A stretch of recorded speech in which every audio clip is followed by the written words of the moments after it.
Let's move on to Broncos Patriots. This is a tricky spot. We don't need to spend too much time on it because there is no line, and understandably so, because the two most important players, well, everyone knows it's Belichick that's the most important, but the two most important players for the Patriots are in COVID. So let's talk about that. Cam Newton tested positive 2 days before the matchup with the Chiefs. He was forced to sit out. And now we have Stephon Gilmore as well. So Stephon Gilmore posted on Twitter that he hasn't experienced any symptoms. And that was a week ago. So if Newton doesn't play, obviously Hoyer and Stidham are bad, and they're different in how bad they are. I would, if Hoyer is in there, I like unders. With Stidham, I think there's pick sixes. I have no faith or trust in Stidham. I'd rather Hoyer just play conservative, play poorly. Both struggled against the Chiefs.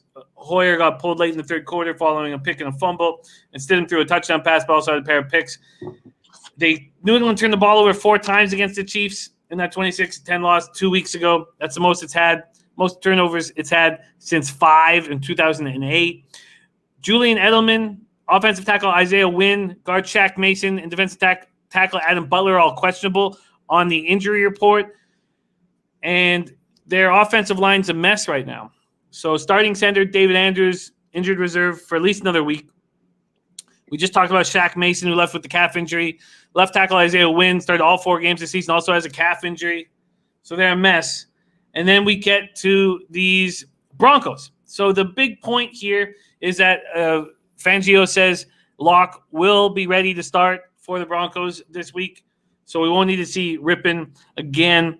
But the Broncos look like a strong team against a terrible Jets team. 37-28.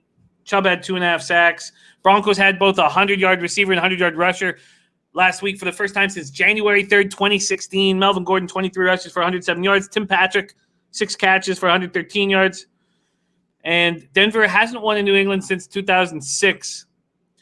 Dennis Garcia says under at anything over 37. That's an interesting look. We don't need to spend too much time on this spot, Bebsy. Anything to help us lead into what we may or may not do come information on Newton and Gilmore? Well, I like Dennis Garcia's take. I don't know if 37 is something I'd jump on, but I can imagine this, if it happens, coming in at somewhere around 40. And under 40 is a nice, easy play. Again, you said it. A ton of it has to do with whether or not Cam Newton's playing. I feel like he should be back at this point. It seems like the typical incubation period or sickness period of this or whatever is less than he has tested positive for. So it really depends on, if those guys are coming out and playing. If Gilmore's playing, if Newton's playing, that's going to sway this big time. No matter what this comes out as, I'm probably going to lean Patriots, but I like Dennis Garcia's look. If this comes out, the under is probably going to be the play because I think they'll come in conservative with it, and then it'll get bet down immediately. So if you can see this coming out early and it's something around 40, I'm with Dennis Garcia to take the under.